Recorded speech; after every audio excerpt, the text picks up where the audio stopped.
This is the story of a man named Stanley. Stanley worked for a company in a big building where he was employee number 427. Employee number 427's job was simple. He sat at his desk in room 427 and he pushed buttons on a keyboard. Orders came to him through a monitor on his desk, telling him what buttons to push, how long to push them, and in what order. This is what employee 427 did every day of every month of every year. And although others might have considered it soul-rending, Stanley relished every moment that the orders came in, as though he had been made exactly for this job. And Stanley was happy.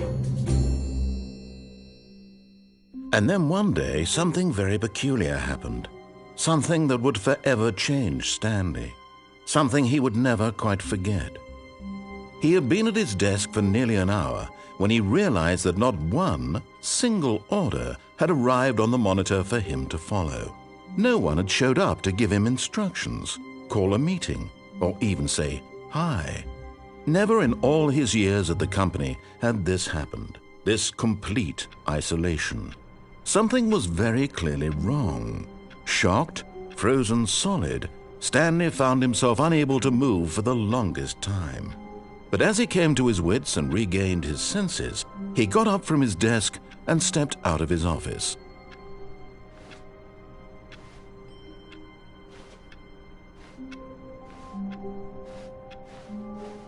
All of his co-workers were gone. What could it mean?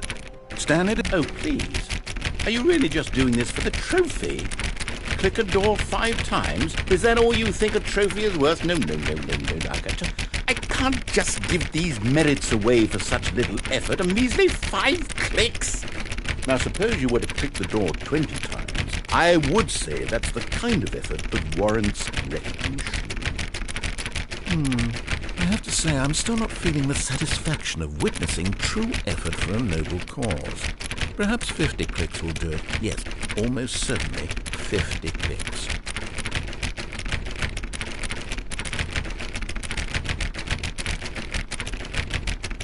No, I'm still not feeling it. I want this trophy to have meant something. It has to be a true reward for valiant effort. I want to see some hustle, Stanley. I want to see commitment, a willingness to go all the way no matter the cost. Why don't you go put 20 clicks into door number 417?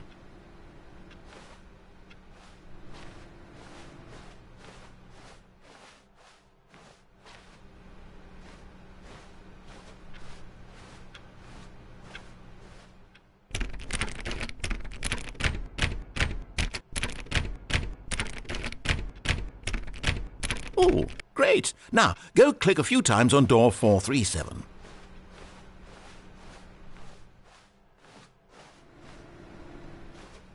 Excellent.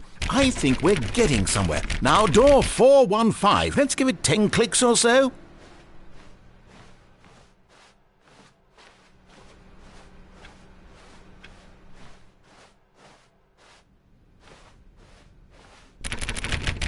Now, back to door number 437.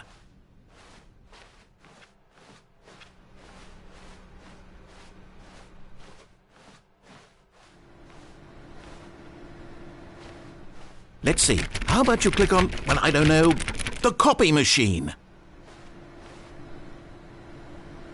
All right, back to room 417. I'm really feeling it now. I think we're getting somewhere. Okay, now go climb on employee 419's desk.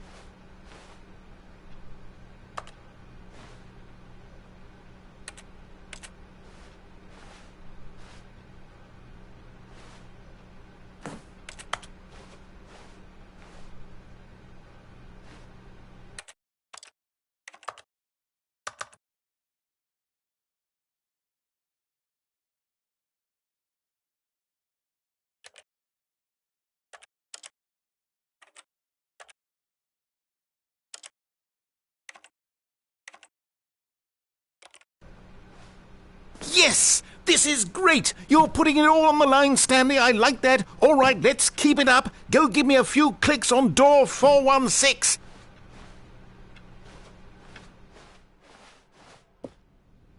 We've almost got it! Now the copy machine, do that one again!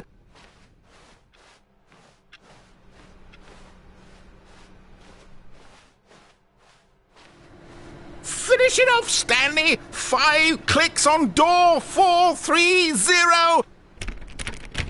Yes! We did it! Oh, wow. That felt amazing.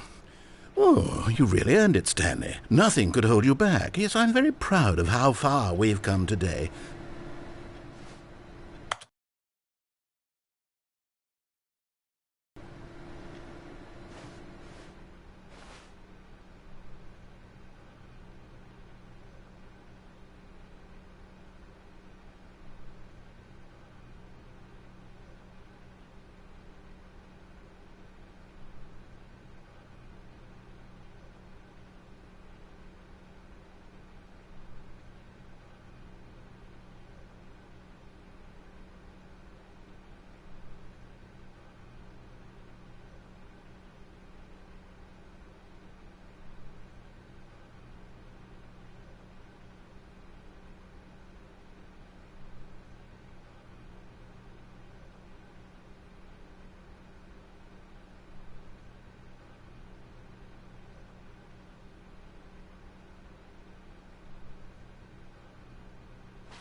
When Stanley came to a set of 2 open doors, he entered the door on his left.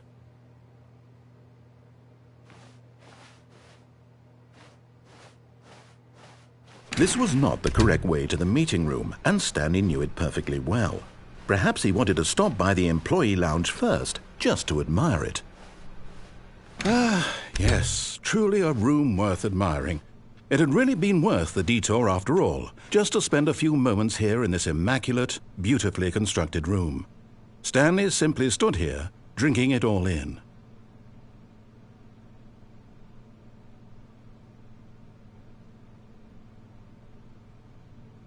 Yes, really, really worth it being here in the room. A room so utterly captivating that even though all your co-workers have mysteriously vanished, here you sit looking at these chairs and some paintings. Really worth it.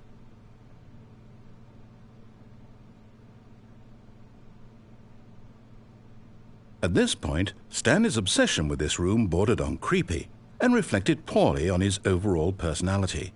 It's possible that this is why everyone left.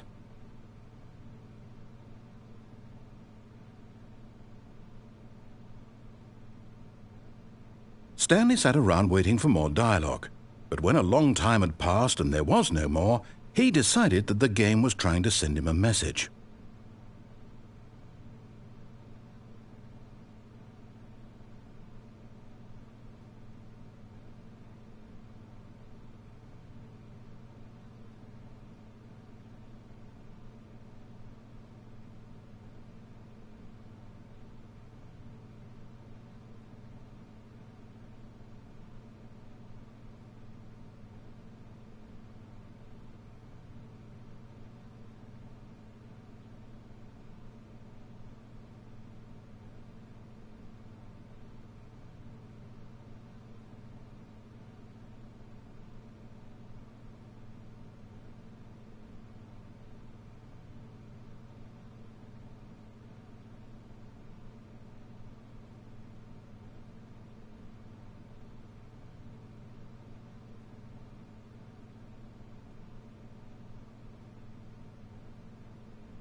But at last, he'd had enough of the amazing room and took the first open door on his left to get back to business.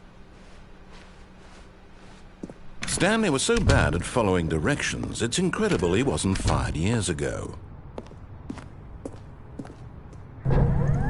Look, Stanley, I think perhaps we've gotten off on the wrong foot here.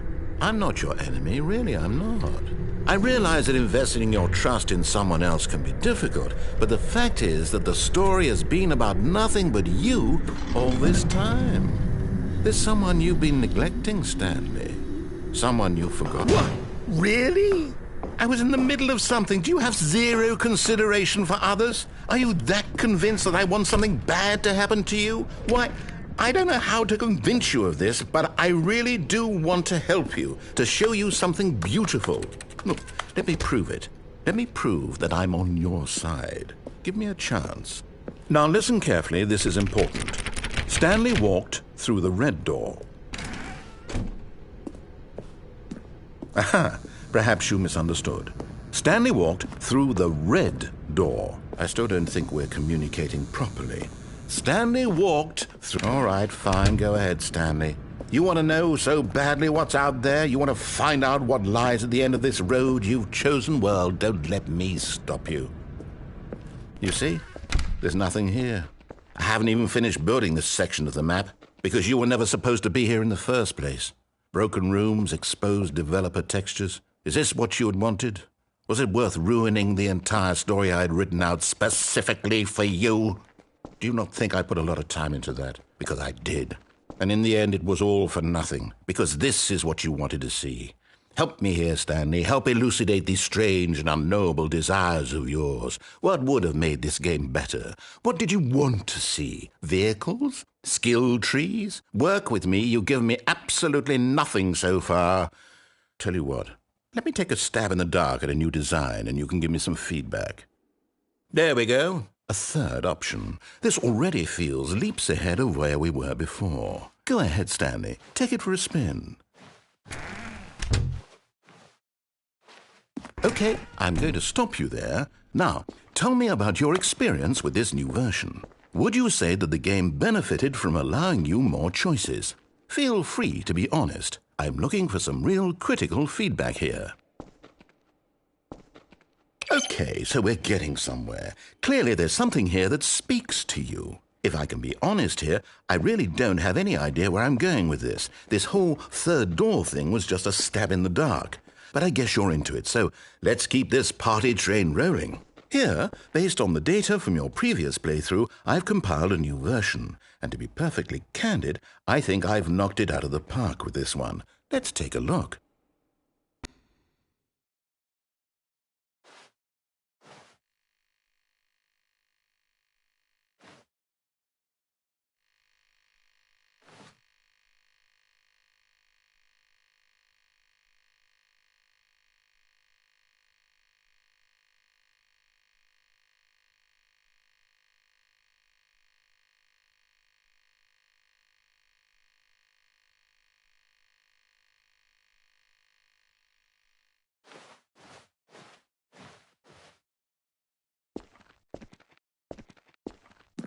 Now, would you say that competitive leaderboard helped you feel motivated to keep walking through doors? Again, honest answers, please. Hey, I nearly forgot. I've got a prototype of a new game I've been working on, and now would be a lovely opportunity to give it some playtesting. You wouldn't mind taking a look at it, would you? Perfect. Let me boot it up. In this game, the baby crawls left towards danger. You click the button to move him back to the right, and if he reaches the fire, you fail. It's a very meaningful game, all about the desperation and tedium of endlessly confronting the demands of family life. I think the art world will really take notice. But of course, the message of the game only becomes clear once you've been playing it for about 4 hours. So why don't you give it 4 hours of play to make sure it's effective? Be sure to keep notes on your experience.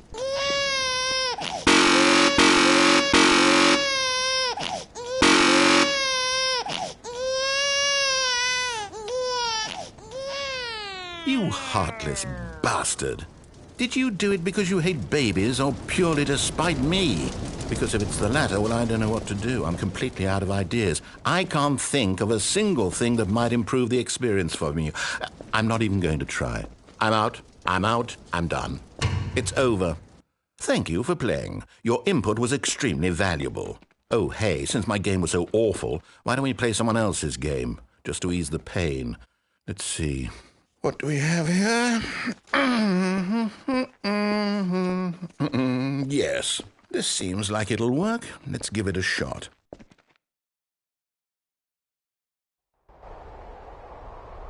Aha! Fascinating. What do you think this game is about, Stanley? What's our backstory? What is our motivation? Well, it seems obvious to me that you are meant to play as a creepy man spying on innocent civilians below you from up high in your creep tower, perhaps for some sort of twisted erotic purpose. Yes, that must be it. What a fascinating venture into the experience of total mental depravity. So far, I love everything about this game, Stanley. And it seems there's even more. Come, let's venture outward and see what else is out there.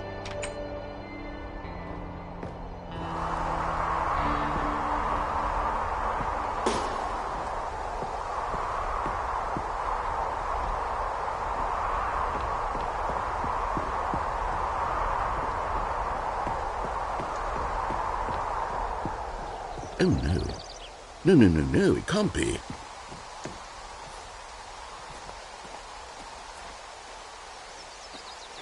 It is. It's an open world game. Good God, quickly, block it off. Oh, thank goodness, Stanley. What a close call.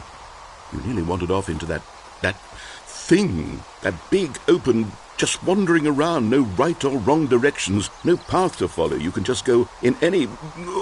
Oh, thank heavens we avoided it. We're out of the woods now, Stanley. Okay, I'm going to get us out of here. Let's find another game. Preferably something with walls. Something with nice, big, insurmountable walls. Okay, I think this will be just the thing.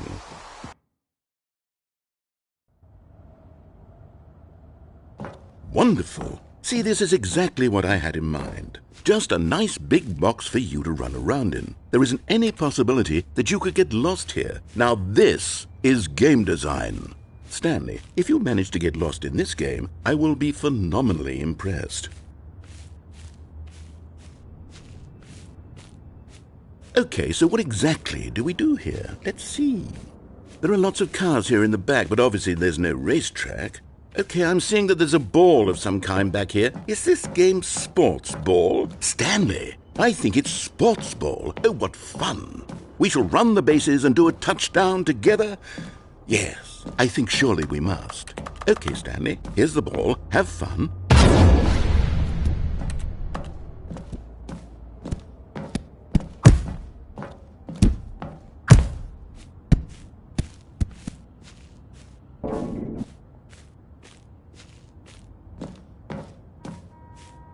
Are you doing it? Are you winning? Is this fun? Is it better than my miserable little story that I worked so hard on? Stanley, I have a thought, and I realize I'm not a sportsologist, but if one ball generates a certain amount of raw adrenal pleasure, then surely multiple balls makes for an... Hold on, what are you doing?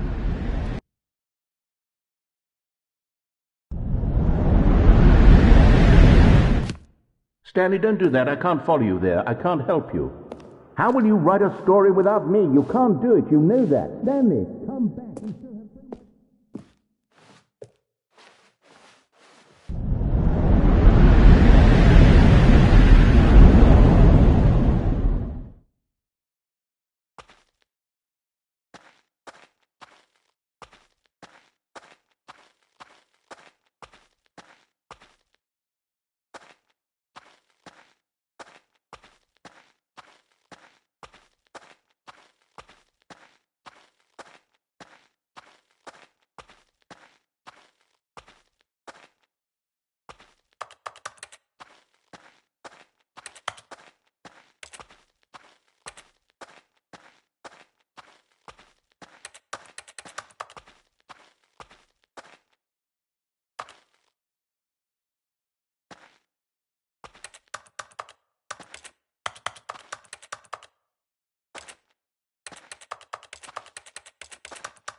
I wonder what he found. If what he wanted was to be the leading man in his own story, well, perhaps he's gotten it, down in wherever he is right now. I wonder if he's happy with his choice, and if he's learned the heavy cost that comes with it. He'll understand soon what I was trying to tell him. He needs me. Someone who will wrap everything up at the end, to make sense out of the chaos and the fear and the confusion. That's who I am. That is what I mean to this world. Oh, yes. Yes, I'll be back. There's no other way. Once this ends, after it all comes to a close, then I'll be back. The end will be here soon. Very soon. I can wait.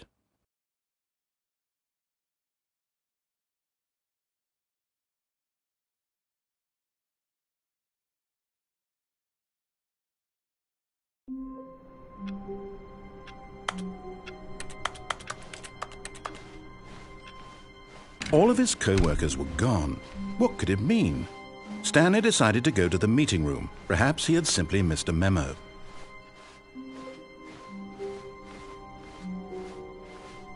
When Stanley came to a set of 2 open doors, he entered the door on his left.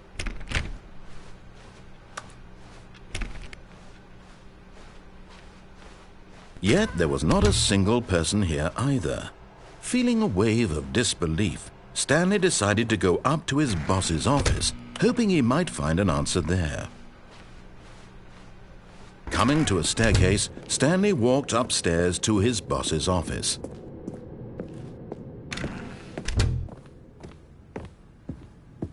Stepping into his manager's office, Stanley was once again stunned to discover not an indication of any human life. Shocked, unraveled, Stanley wondered in disbelief who orchestrated this. What dark secret was being held from him? What he could not have known was that the keypad behind the boss's desk guarded the terrible truth that his boss had been keeping from him. And so the boss had assigned it an extra secret PIN number, 2845. But of course, Stanley couldn't possibly have known this. Yet incredibly, by simply pushing random buttons on the keypad, Stanley happened to input the correct code by sheer luck. Amazing. He stepped into the newly opened passageway.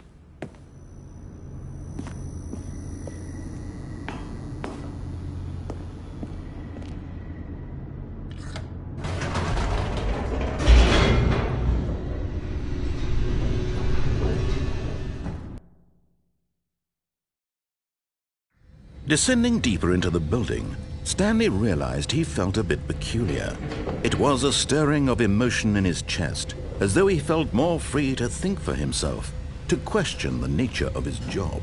Why did he feel this now, when for years it had never occurred to him? This question would not go unanswered for long.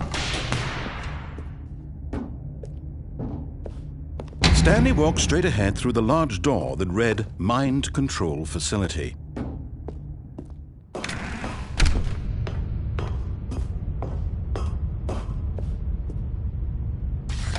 The lights rose on an enormous room packed with television screens. What horrible secret did this place hold? Stanley thought to himself. Did he have the strength to find out?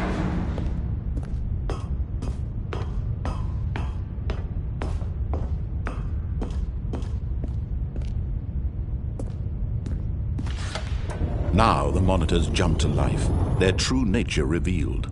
Each bore the number of an employee in the building, Stanley's co-workers. The lives of so many individuals reduced to images on a screen, and Stanley, one of them, eternally monitored in this place where freedom meant nothing.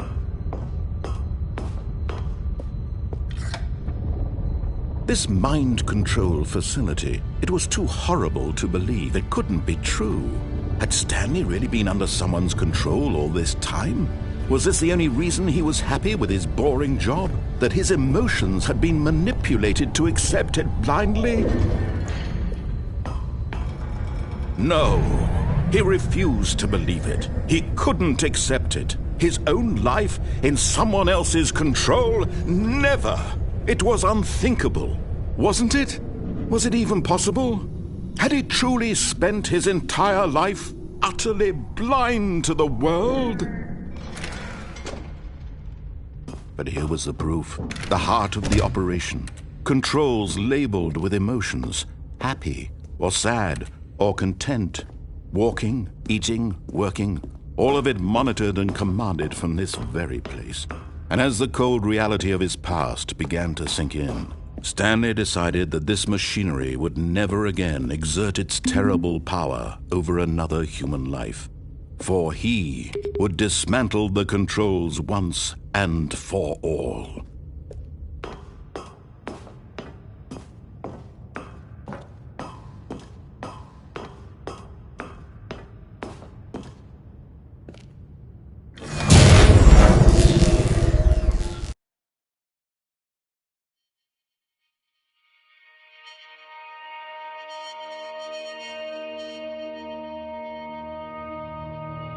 Blackness, and a rising chill of uncertainty. Was it over? Yes! He had won! He had defeated the machine, unshackled himself from someone else's command. Freedom was mere moments away. And yet, even as the immense door slowly opened, Stanley reflected on how many puzzles still lay unsolved. Where had his co-workers gone? How had he been freed from the machine's grasp? What other mysteries did this strange building hold? But as sunlight streamed into the chamber, he realized none of this mattered to him, for it was not knowledge or even power that he had been seeking, but happiness. Perhaps his goal had not been to understand, but to let go. No longer would anyone tell him where to go, what to do, or how to feel. Whatever life he lives, it will be his. And that was all he needed to know. It was perhaps the only thing worth knowing. Stanley stepped through the open door. Stanley felt the cool breeze upon his skin, the feeling of liberation, the immense possibility of the new path before him. This was exactly the way, right now, that things were meant to happen. And Stanley was happy.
Stanley.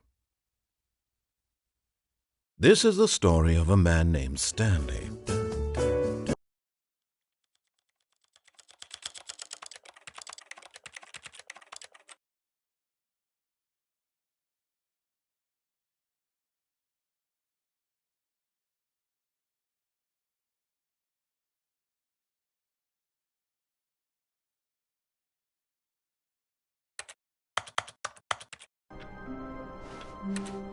All of his co-workers were gone.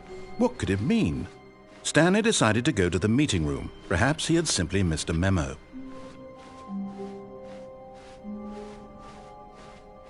When Stanley came to a set of two open doors, he entered the door on his left.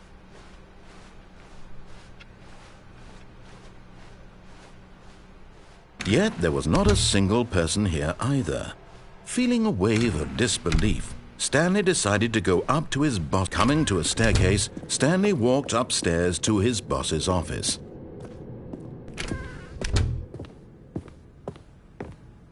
Stepping into his manager's office, Stanley was once again stunned to discover not an indication of any human life. What could it mean? Stanley wondered aloud to nobody. He began wildly tearing through papers on the boss's desk, pulling books off the shelf, looking behind paintings, desperate for clues to his situation. But his attention was caught by a keypad behind the boss's desk. What could its purpose guarded the terrible secret that lay buried below his feet? And so the boss had assigned it an extra secret PIN number, 2845. But of course, Stanley couldn't possibly have known this.